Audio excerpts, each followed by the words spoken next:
Hello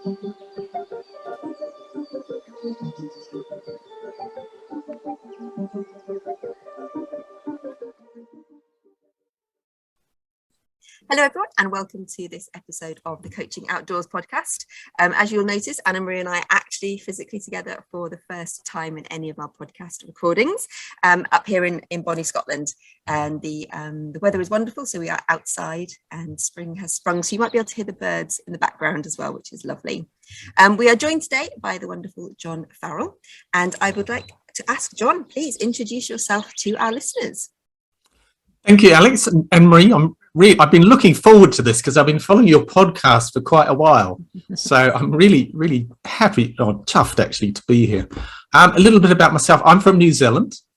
And in New Zealand, which is a little wee tiny place further away than anywhere else, we tend to do our OE, our overseas experience. So we go overseas for a year or two and experience the world. And I left over 30 years ago. And I've lived in all over the world, in Europe, in England, the States. I've just spent the last 10 years in Asia, and in mostly in tourism, but sort of different types of jobs, different careers, which sort of led me into coaching and what I've been doing for the last on and off for the last 20 years. So that's a little bit about me. Oh, thank you. And the question that we always ask our guests, just to kind of get things started, is what is your earliest memory of being outdoors, and why do you enjoy being outside so much? I'm a Kiwi. Short and sweet. Sort of sums it all up. My first memory. Wow. Okay. So I lived most of my life in Auckland, which, when I was growing up, bearing in mind I've been away 30 years. When I was growing up, it was one of the biggest cities in the world in area, with a population of less than 1 million. So everybody lived on a quarter-acre section. And my earliest memory was going whitebaiting. So we actually lived on the estuary, the backwaters of the Auckland Harbour. And we used to go whitebaiting around all the mangroves for whitebait. That was my earliest memory of being outdoors doing something, which was a lot of fun. And then we got to take the whitebait home and cook them up, and that was good as well. Happy memories. I remember when I cycled down New Zealand in my post-army gap few months, the whitebait were absolutely delicious. So yeah, thank you for prompting that memory. And just to kind of make this connection, you kind of touched when you introduced yourself about having this kind of career within tourism, and then you kind of shifted into the coaching world. It would just be great to find a little bit more about this. A lot of our listeners are kind of transitioning from one career into the coaching world, and it's always just useful to have a little insight into that. And then clearly you've kind of made the coaching outdoors connection, which again is we're still kind of a slightly unusual niche within the coaching world. So what has kind of attracted you to that? It's my wife's fault. we used to run big yachts, big 200, 300 foot powerboats around the world in France and that, and that's a phenomenal life. I've seen parts of the world most people will never find on a map. But eventually it sort of just becomes too much, so we stopped it. And then we were living in, where were we? I think we were in Somerset at that stage. She says, "Oh, we're going on this retreat, this course for the weekend." So she drags me along there Friday afternoon down to into London, and we're sitting there, and this guy's dancing up, jumping up and down on stage with a couple of thousand, probably about 10,000 other people, and lights and music and that. And he says, "Right, okay, now we're going to quieten down. We're going to do a little bit of meditation. Then we go out to do a fire walk." Luckily, she had a hold of me because I was off. Fire walk, yeah, right. So yeah, it sort of started from there. Wow, okay, I can actually do a fire walk. This is pretty incredible. And in my life on the yachts, I saw the extremes of the world, the sort of the people on the top of the cream, and then right down to, I always remember these youngsters, teenagers in the Bahamas, and we were just washing the boat that I was on, and they just had this plastic ball, the sort of thing you buy in B&Q for 50p, and they spent hours. That's all they had, and they had more fun than some of the guys I know that have got untold amount of money. And it's sort of like, why? It always struck me as this sort of this I don't know what it was. It was just this massive difference in the world. And then coaching just showed me, doing the firewalks there with Tony Robbins, sort of showed me that this is something that with my background and experience, I can take forward and sort of, you know, help and guide and work with different people, not necessarily the guys, the youngsters with their plastic ball, right through. And I've worked with international sports teams, people in middle upper management, lots of entrepreneurs. I've written for ICF. I spent 10 years in Myanmar, in Burma. Sadly, in the only 10 years in the last 2 generations of their democracy, we had to leave a year ago because it's all now gone back the other way. The coaching that I was doing there, and it was really basic coaching. It wasn't extensive, but it was so effective. So I've had the luck to be able to get sort of thrown into it and then held in by my wife, and then transition through that journey and pick up lots of different experiences from some of the geniuses, some of the best people in the world in coaching and in psychology, and then put it together into pretty much what I'm sort of working with now. So yeah, it's been a journey of extremes, exciting, challenging. 10 years in Myanmar was pretty phenomenal, pretty amazing. So whenever we ask that question, we love it, and I know a lot of our listeners do as well, because it just really helps to highlight that everybody comes to not just coaching from very different backgrounds and different experiences, but outdoor coaching from very different backgrounds and different experiences. And we've had a number of people message us saying, I didn't know I could do this, but now I know that I can, because they've heard one of the podcasts and somebody's really inspired them who's had a similar sort of background or has come at it from just such a diverse direction. And we just love hearing all the different ways that people have found themselves in this, as Anna Marie said, in this niche that we practice, and which hopefully won't be a niche for much longer. That's the purpose of our podcast mainly. We just wanted to really promote this this wonderful way of doing coaching. Now, we understand that one of the techniques that you like to use with your coaching are the ideas of clean language and emergent knowledge. And before we get into some of the detail of the sort of how you do the outdoor coaching, it would be really useful just to give our listeners a bit of an understanding of what those techniques are, just in case people haven't heard of them or don't know where those techniques come from, and how they work and how you sort of utilize them. Okay, yes, of course. Clean language is something that not many people have heard of. Emergent knowledge, even less. Clean language is one of the ICF courses. You can do different courses within the ICF coaching, and that's actually part of ICF now. I'll tell you the story about what brought me up to it, because it's quite interesting. I did Tony Robbins, and then we did his mastery course, and I realized he was doing neuro-linguistic programming, NLP, and so it's all right, I need to do that. But I also realized that NLP is manipulative. You know, we change our language to affect the client, or we change our own language to change ourselves. So I was aware of that, and I still use some of the techniques today. But I was really lucky. I say that a lot, don't I? Making my own luck. The universe provides. So I was doing my NLP masters in Somerset, and we did a Northwest Southwest conference, NLP conference. And it was 2 days, lots of NLP trainers came in to do it. And this guy turned up at the back. And so I was running it with my mentor. He was sort of in charge. He was overseeing, and he saw this guy at the back, and he said, I'm going to go out and have a coffee with that guy. And I'm like, well, okay, yeah, all right. We're in the middle of a conference, but he was gone he was gone till the next day. This guy that turned up, David Grove, he's recognized as a genius. He was, unfortunately, he's died. He was recognized as a genius in psychotherapy. He did a lot of the groundwork in PTSD, working with abuse victims.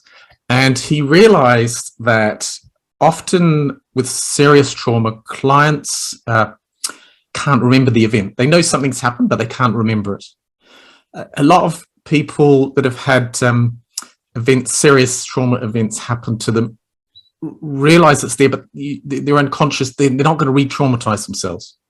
So he worked in the 80s and 90s on how to resolve this trauma with the client without re-traumatizing them. And in his work, what he realized is that the unconscious doesn't know how to deal with it. So you have someone turns up for smoking, I'd call that a presenting issue. They want to stop smoking. Smoking's not the issue. The unconscious has got a problem it can't deal with, so it tries to relieve itself, it smokes, or it drinks, or overeats, or overworks even. And it's a destructive habit that the unconscious is doing the best it can. So by stopping a person smoking, it doesn't help because the problem is still there. So what he realized in working with these people, without re-traumatizing, was to help the client develop a metaphor. So clean language is really metaphor therapy. Now, the thing why it's called clean is that for the client to figure resolve this issue, they have to do it themselves. So what I do is client-led. And it is one of the very few client-led facilitations that's done, because I only use the client's language, and I use 12 simple basic sentences. So there's none of my stuff put into it. There's none of my guidance, words, advice. One of the questions is, and is there anything else? Now that's a clean language question. And is there anything else is not clean language, because I emphasize the last word. That means I produced a question. So clean language is allowing the client to unconsciously work through to create a metaphor to resolve whatever the trauma is. Now, I'm not trained as a psychotherapist, so I was aware of this, and I don't have a problem dealing with trauma, but I sort of pull back. So I pull back from doing that. I'm much more comfortable coaching people, recognizing that our personalities have been made up by significant emotional events. So before we're 5 or 6 years of age, we don't have the capacity to problem solve or question or think or process. Things happen, good or bad. It's sort of black and white. And then we build up the experiences. But in those first formative years, when something happens, it will have a major influence on our personality. Now, the only person that has any idea about this is the unconscious. So if our mother, so we're born with the fear of falling, because babies will put their hands out, and loud noises. And there's a few others as well, but pretty much everything else is learnt from our environment. So if we cry, we get fed. So we learn to cry. But then it's that conditional love. Stop crying and then you'll get fed. And then we learn about unconditional love, unconditional love. And that's it's not a trauma, but it's something that's molded our lifestyle. Now, a lot of this is so we can function normally, but the challenge that we have as coaches is that our clients, they're not happy with what they're doing. They want to achieve more.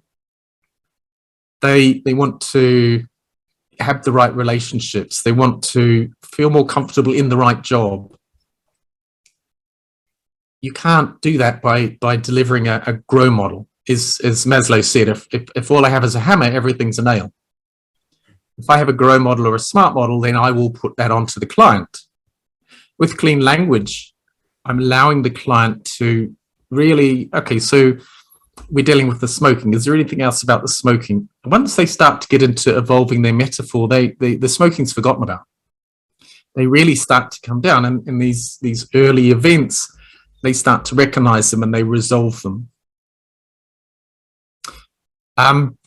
And at the moment, there's a few organizations delivering clean language. It's been used with the police force. They use it for interviewing criminals. Phenomenal in education. The last interaction I read was one of the youngsters was being was about to be sort of excluded from school, and the teacher's like, "Why did you do that? You know, what happened?" All accusory, questioning, and the poor little kid, you know, pre-teen, sort of 10, 11, they shut up. This is a big frightening teacher, and they don't say anything. Much better to say, and what happened, and what happened just before that, and was there anything else? So it allows the child to understand themselves, help them to develop the metaphor, them to develop the understanding of what happened. So then they can explain to the teacher what actually happened. So it's been used extensively in education, the prison service with criminals, with businesses. I think the last business I was talking to, it was a couple, so a male and a female, man and a woman, and they were developing a technology business.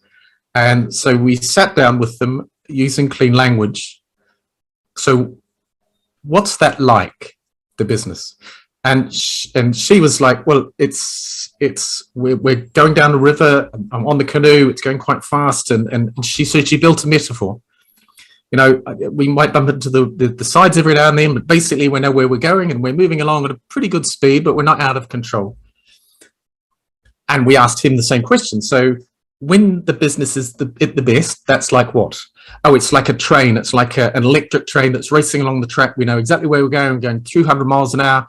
And well, you can just see straight away that you've got two people that are trying to build a business and they have two quite different ideas, quite different metaphors. Working with them, we brought that metaphor together into one so that they had the same metaphor, so they could actually create a much better company that was running much better. And if you just ask them, you know, so what do we have to do to get the company running? They'd come up with the same ideas, but there'd be always this little bit of tension there because they had different ideas. But you see, we don't communicate, and using clean language, it helped these two owners to communicate their ideas and see that they were quite different, and they wanted the same outcome, so they worked together to create the same outcome, to create the same metaphor for the company. So clean language is used in lots of different areas. I use it particularly in coaching. I use it with sports, and that's my sort of my niche area. I use it with businesses as well. I know we're coaches. We might be a sports coach in my case, or a business coach, or an accounting coach, but we're really all life coaches, because if I've got a footballer and he's struggling, you know, with actually getting into the game, it might be because his partner at home you're having a fight. Well, that's really what needs to be dealt with, not the game, because the game's not going to work until the home life's done. So we're really all sort of life coaches. So I use it all sorts of areas. It does come with a sort of a caveat. Be careful when using clean language with children, because they're really good at it. And so yeah, I don't have children, but you know, if you say to your child, you know, don't do that, it makes me really angry, they'll turn around and say, and that's angry like what? Which is really hard coming from a child when they've asked the right question. So it does come with a caveat. They're really powerful questions. I'm not a psychologist, as I said, but I pretty much deal with everything. And we have psychologists refer clients to us. And that's more moving into the emergent knowledge. Clean language is using these 12 questions, using only the client's words to explore the metaphoric landscape, to see where the bumps in the road are, to see where their challenges are, where their limiting beliefs are. Emergent knowledge is actually iterating the questions. So when you find a pothole in the road and the metaphor landscape, a limiting belief, actually driving into that question. So in NLP, iteration would be why. So you ask why 5 times. Why is that? Why is that? Why is that? And that can have phenomenal effects with the client at the right time, the right circumstance. With emergence, we don't ask why, because obviously why is not clean question, because why is usually me accusing the client of something. Why does that happen, or why did you do that? And it's a valuable question, but it's not a clean language question, because what I'm working with clean language is to get the client to basically begin to a self-hypnotic state. I don't use hypnosis. That's not what I do at all, but it's in hearing your own words back to you has a hypnotic effect. And the client gets into the state where they go internal and they start to process internally. So there are points when I'm working with a client where I don't need them to answer verbally, because 7% or 10% of our communication is verbal. But as coaches, we use the 7%. We don't take any notice of the other 93%. And the information I'm looking for is in the gaps. The knowledge is between the questions. And they may answer, and we all know this, if they answer and put their hand over their throat, they're lying to you, or they're telling a mistruth. So I'd be more interested in the mistruth than the answer they've verbally given me. So emergence is driving into that when something comes up. It's knowing when and how to repeat the question that I've asked. Emergence takes a while to get in. Took me months to be able to really get myself into the state, because to be able to ask those questions, I need to be focused completely on the client. If I'm curious about something, that's my problem, and I need to put that to one side. If my ego comes up, I need to put that to one side. It takes a lot of work for me to get into that situation. So one of the questions I ask with if coaches I'm talking to, how long do you leave between questions? And some of them sort of go 2 minutes. They look at their watch to 2 minutes, or they go, I wait until the client turns around to look at me. That's usually about 3 minutes. When I'm doing a retreat, the longer sessions, these are 7-day retreats, the average is 30 minutes between questions. That's the average. The record's 5 hours. Because part of life is that we all have a life story, and we never get to explain it to anybody. Because my life story is more important than your life story in my map of the world. And your life story is more important to you. So you want to tell me your story, I want to tell you I want to tell my story, you want to tell your story. So we never get a chance to tell our story. And one of the 12 questions I ask is, and is there anything else? Oh, I can do this. So they can express it. They can tell a life story. They can talk to me, or they can write it, or they can draw or dance, well, however they want to express their life story. And they may start writing. And write and write and write. And after 30 minutes, I go, and is there anything else? Yep. And they write. And once they get into it, after a couple of, and is there anything else? Because I'm asking it, iterating it. So I'm asking it multiple times. They'll just keep writing. They won't look to me for an answer. There won't be any reference to me. So obviously, there's a lot more than that in clean language and emergence, but that's it in a sort of a nutshell. It's phenomenal. I think done right, it's a huge effect with coaching. I still use the coaching techniques because with a client, you need to get some action. So they've created this great metaphor. This is what I want to do. This is my vision. Okay, so what are we going to do for it? Which is not a clean question. So I don't ask just clean. I move between the two, if you like. So wow. That's clean. Thank you so much. And I know just our listeners will find that description as a concise takeaway tool, something that they can go and research. Just really, really helpful. We're always asked about specific tools and techniques, and to be able to go, okay, clean language, this is what it is. Emergent knowledge, and the fact that you frame them both so beautifully is a great starting point. And I was very much kind of transported back. My coaching journey started off within the NLP world as well, and it was just interesting for me, just internally, kind of checking in with, oh, yep, and the language, and actually the hypnosis, and how you can guide people and lead people, and how it can be manipulative, and actually, okay, reining it back in the clean language offers something different and far more liberating. And then yes, within the coaching, it does come back to this kind of more, practical takeaway. And so what are the next steps? So it's ultimately, for us as coaches, how do we take all these different skills and techniques and really blend them in service of our client who is, with us? And the one thing that we've been really excited about getting you on the podcast to talk about is the work that you do with horses. So almost, talking about the clean language and the emergent knowledge, that's kind of like a setting the scene That's the tools. And then clearly you're outdoors with horses. So what we really want to know is, how do you bring it all together? How do you work with your clients? And it would be great. We love little examples, insights, case studies, benefits, just to get a full picture around it. So we're all ears.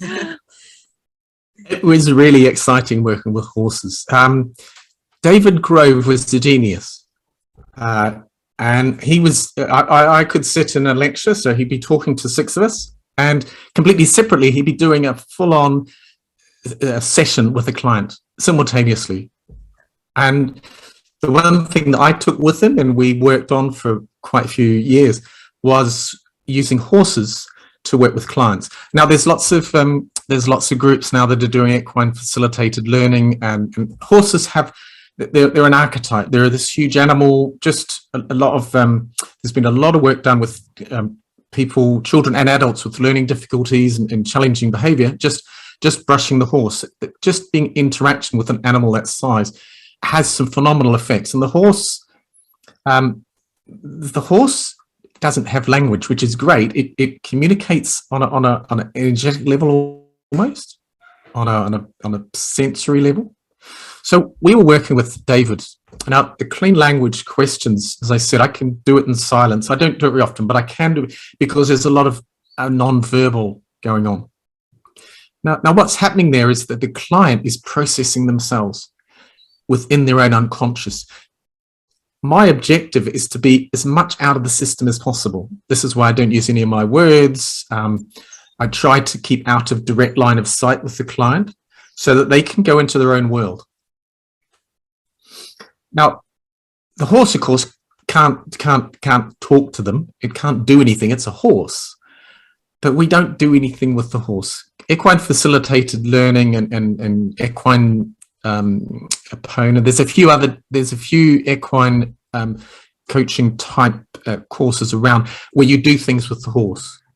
And we did a bit of that. There's the first one that everybody does is leadership. So you have a business team, and it only works with the dynamic, new, younger, entrepreneurial type companies. It doesn't work with the older banks and the government and the legal system, because the horse will go to the leader, not the guy with the checkbook or the one that sits in the big chair. And that can be quite confrontational to the boss at the bank.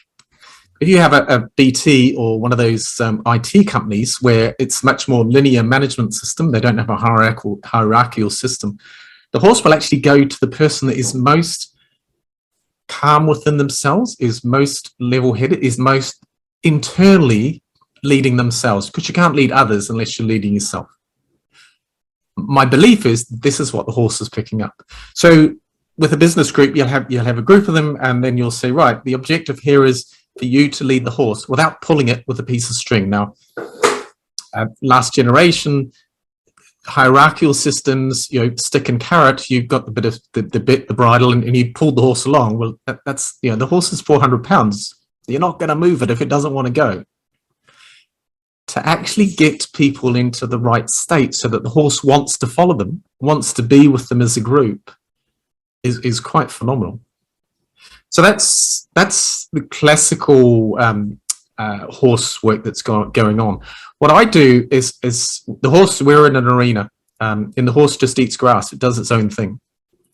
And we will work through a clean language session. Now, the client is in their own world, working through this.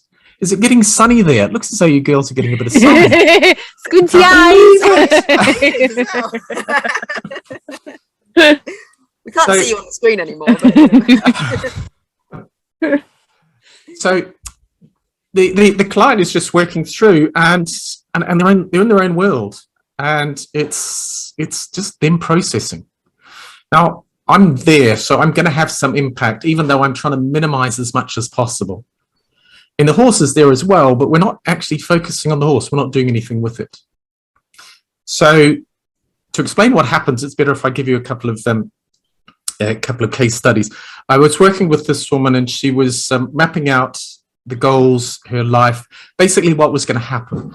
And it was all happening in front of her. There was a line there, and it was all in front. So it was a bit of a sort of a after, before going on. But anyway, there was a line. Now, as an NLP practitioner, I'd be saying, Sue, well, take a step forward. Or as a coach, I might be saying, how can you reach those? Now, I'm a clean language practitioner, so that's not what I do. That would be putting my stuff into the situation. So I'm allowing her, having a sense of what she needs to do. And I think she probably started to think, okay, what do I need to do? So this is, and we're outside, we're in this arena, the horse is eating grass. And she was almost sort of like, and it was at that moment that the horse walked behind her and just brushed her. It didn't push her, it just nudged her, just enough to imbalance her. Now, why the horse did that, I don't know. I'd like to think it because it knew what she needed to do and it did it. But the point is that in her map of the world, in her processing in that moment, she needed to do it. She couldn't say, oh, the facilitator, John asked me to do something, so that's him. It was the horse. But it's a horse. And it becomes all internal.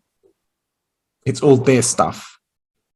It's just, she might forget me, she might forget parts of the goals and the vision, but she won't forget what the horse did. And because she's got that metaphor of the horse there today, because this happened a couple of years ago, today she will remember the horse. And from there, she will remember the vision, what she needed to do, what was going on. But I think the horse wasn't trained to do that. It just did it of its own evolution.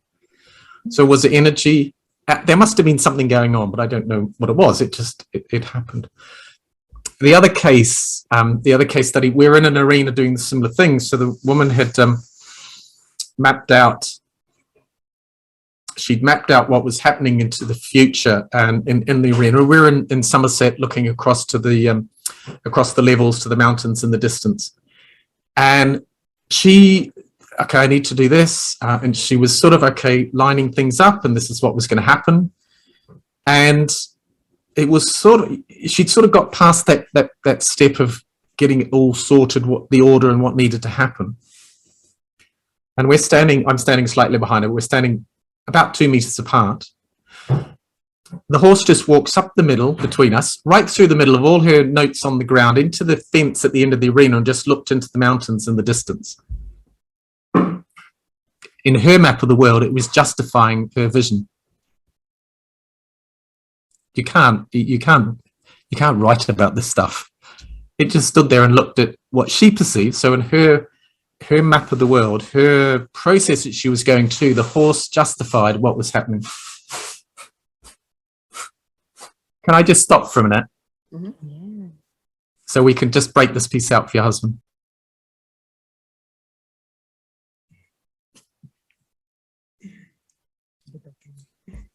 Sorry, we're just getting a bit of background noise, so we can start again. Carry on. So yes, so the horse walked between us. And again, I'm not saying anything because that would be me putting my stuff in. The horse walked between and justified her vision. So again, she might not remember the event, she might not remember me or the individual bits, but she'll remember what the horse did for the years, for the rest of her life. And from that anchor, that horse doing what it did, things will grow from that. Positive things will grow from that. It's a massively positive anchor. The horse is a real archetype. And it's outdoors. It's actually the horse. We can't just use a horse. So a lot of horses we treat quite badly. We keep them boxed up in little rooms, or we push them and race them we make them do things, essentially. We can't just use horses. They have to actually, and it took us about a year to bring them back to being horses. So in our case, we took their shoes off, so they were barefoot. So they could actually be horses. And I think that helps with energy. They're quite interactive. So being outdoors, having the horses, it wouldn't work indoors. It's quite phenomenal. It's still work in practice at the moment because it's quite anecdotal. There's very few people doing the work we're doing with horses. The examples that you've given there, and I love horses. I've had horses in my life ever since I was little. I've never owned a horse, but I've just always loved being around horses.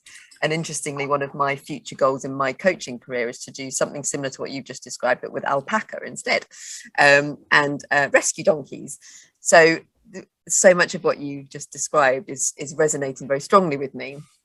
And just thinking, I was literally, as you were describing, especially the second story and the first story, I could almost anticipate what it was you were going to say the horse did next, because they just seem to have this innate understanding. I think, as you said, if it's a horse that trusts the humans that look after it, they're just wonderful animals. And I love the idea as well, as you said, there's the different ways of having that equine part of the coaching. So there is the more kind of structured where you're doing something with the horse, or the sort of less structured as you're doing where the horse is there and it chooses to interact or not when it wants to, and sometimes just happens to do it just at that absolute key moment. And like I said, whether or not it's doing it for the reasons we think it is, as you said, it's the memory that the coachee, the client, puts onto that and remembers it. We've had quite a few of our guests describing other animals coming into coaching by accident, so walking in woods and a deer pops up, or sheep, and it's that memory, it's that moment of difference where somebody suddenly, and they will remember that forever, and they will always have that, remember the horse or remember the sheep or the deer. Really positive. It's a really powerful memory that's really positive. Mm-hmm. So it's got two things going on there. It's really, really great. It's interesting as well, because you mentioned a little bit earlier on in the episode about retreats as well. So it would be lovely to hear a little bit more about how you are planning to use the horses within your retreats. And also, I believe as well, you might have an aspect of bringing bluespace and water into your retreats as well. So, taking it from that individual, yourself and the horse, in that kind of enclosure area with the view to the outside, into that kind of aspect of a retreat, so multiple days, maybe multiple people. Tell us a little bit more about how you're doing that. We've done a few of the retreats using emergent knowledge, and it's quite deep work. Sorry, start again. My alarm just went off then. So the retreats, we've done a few of the retreats with the emergent knowledge, and it's really powerful stuff. They go for 7 days, and the first few days, because the way our unconscious sets up is to create systems. So something happens to us when we're very young. The explanation I give is that the curtain brushes against the crib. As a 1-year-old, is it good or bad? We can't think about it, judge it. What is it? We don't know. And it creates an emotional event. It's not trauma, it's an emotional event. Now, later in our lives, 2, 3, 5, 10, something happens and our mind races around because our mind struggles to see new things. It looks for things alike, things it knows. So you've got that little kernel of an event when you're one in the crib, in the curtain brushing against it. Something happens when you're 10 or 12. And it's similar to that. Somebody takes a swipe at you with a cape. It's similar. The same feelings come up, and it creates another layer on that original event. By the time we're 25, you're sitting in the office, you're sitting in a meeting with the boss, comes in and he says, right, we've got all these ideas, and he rips a piece of paper off the board and says, right, give me your ideas. The paper coming off, it's not an event in itself, but it creates a memory in the unconscious, like, oh, that's a bit, the emotion is faint, but it comes up, and it's like that original event. So 25 years of age, we have it's like an onion, multiple layers back to that core event, which in itself wasn't a trauma, but it was the thing that set up a sensation of feeling and emotion. And at 25, that same feeling and emotion comes out with other negative behaviors. So the boss that does that when I'm at work at 25, and I don't say anything, I'm quiet. So my career, my work doesn't advance as fast as I'd like to. These 7-day retreats are about breaking through, resolving all of those. And you don't resolve each individual issue through your life because you can't remember most of them, but it is going back to what could be similar to inner child work, to those original, very young events. Resolve that, and all the other events after that, preceding it, just just dissolve. That takes a few days. The last couple of days is where we bring the horses in, because from that system that was set up that's been dissolved. So a client came in once and he was smoking and he wanted to stop smoking, and of course that's a presenting issue. It's not the smoking. The smoking's we did an exercise in front of a university in Somerset, and there was about 200 people. We got 6 people on stage that wanted to give up smoking. 5 of them did it in less than 60 seconds. My one didn't. And I realized after about 30 seconds that this is not the smoking, and it's a lot deeper, and I don't want to do this on stage because, you know, she was a bit unsteady. So we went away. But basically smoking, it's not the problem. It's a destructive habit that's developed from the problem. But after the first few days, 4 days of the retreat, these systems that are holding these destructive behaviors, these original events in place, it dissolved. You need to put empowering better systems back in place, or the client will go back to smoking, or they'll go back to some other destructive behavior.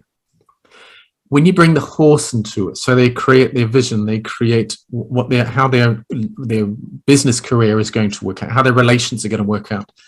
They work through a coaching sequence of building up the ideas and the concepts of that, and then the horse interacts on that. That's really anchored that in. So you've created a new, more empowering system that's actually anchored in with the horse. It's really, really quite powerful what happens. I think we have to be quite careful with it, because what happens is it's unconscious and it's processing through. It doesn't, you know, you have a 60-minute coaching session, you finish at 60 minutes.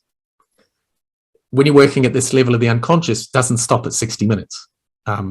It goes through until you stop, and the retreats we're doing will go through till 9-10 o'clock at night. So the last few days with the horse, with the equine assisted stuff, is to reinforce empowering beliefs, empowering visions in the client.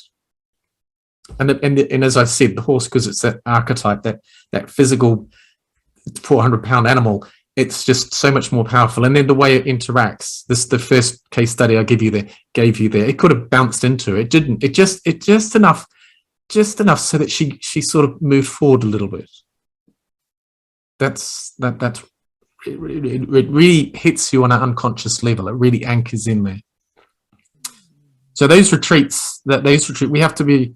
We're very aware of who goes on those retreats, because they do take a lot out of the facilitators. Because I have to, if I ask the client a question and it takes him 2 hours or her 2 hours to finish that question, doesn't mean I go and make a cup of coffee. I'm holding the space, which means I'm sitting, standing, not doing anything for 2 hours. I'm not listening to the radio or answering my phone or making coffee. I'm holding the space for 2 hours. So it's challenging energetically like that with clients, with those, and I unfortunately, sadly, working with sports people, it came up for me that about 30% of people have had abuse traumas. Lots of people, a few people don't remember them. A lot of people know that this happened, but they haven't really confronted it. And that is, they know it's happened, it's what's holding them. And to go on to create better relationships, you know, if you saw your parents in an abusive relationship, then that's where your comfort zone is. You're going to get into an abusive relationship, and then it's scarier getting out of it. So if you do get out of it, you get into another one, because that's where your systems are. That's where your comfort zone is. It's destructive, but it's where you're the most comfortable. So that has to be broken down. So that has to be resolved, that system that's in place. So in the first few days when those systems are coming out, it's the first time that the person's actually been able to express that. Now, this is not re-traumatizing a client. You don't want to do that, because this is why people can't see the problems. They have a dark spot, whatever it is, because their unconscious just doesn't want them to go there, and then therefore they don't resolve it. They just have destructive behaviors, smoking or abuse to their partner or just limiting beliefs, whatever they are. So yeah, it can be challenging, people finally dealing with those events in their life. Now, we're not broken. We don't need fixing. Most of us, pretty much all of us.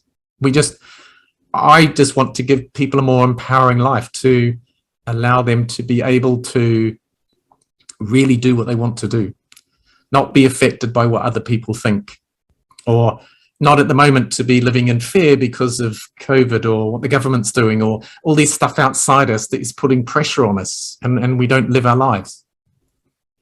You know, we live lives in silence. What do they say? Lives in pain. Wow.